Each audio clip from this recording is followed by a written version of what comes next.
Hi, my name's Dylon, otherwise known as Mr. Dirty, and this is the Brown Lemonade Litmus Test. A couple of years ago, when I was first getting into speculative fiction writing, we were doing a production of The Sound of Music here in town, and I got to play the evil Herr Geller, who chases Maria and the Von Trapps across the Alps. In between the acts, I had a lot of time to write in my book, and I actually managed to turn some pretty nice phrases, or at least I thought so. I showed them to one of the other actors, and he was like, wow, that's sounding pretty good. And so I got all fired up and came home and emailed one of my old friends who had done some technical editing for me on The Art of Chainmail to see what they thought of it. Well, I was pretty surprised with the answer I got back, which was along the lines of, this is the worst thing that I've ever read, and is probably one of the worst things that's ever been written.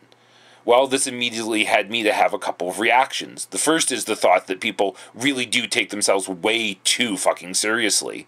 And the other was, if I had the ability to cause that kind of reaction in the audience, then I had a hell of a career ahead of me as a stand-up comedian. Although I'm still a pretty lousy stand-up comedian, I'd like to tell you the joke as a measure of what it'll be like to adventure around the rest of the yellow SMG website, so you don't get offended if you're not trying to, because that's exactly what I attempt to do with most of my humor, which is offend the audience.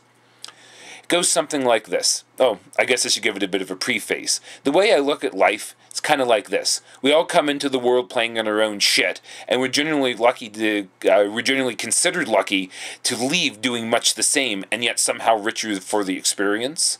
So this is like a personal motto of mine. It goes something like, when the world hands you nothing but bullshit, you might as well make lemonade. Sure, it may taste a little funny and smell a little off, but you add enough sugar to anything and somebody's bound to pay you for it. Well, there you have it. One of the worst things that apparently I'd ever written, well, until the rest of this website. Hope you enjoy.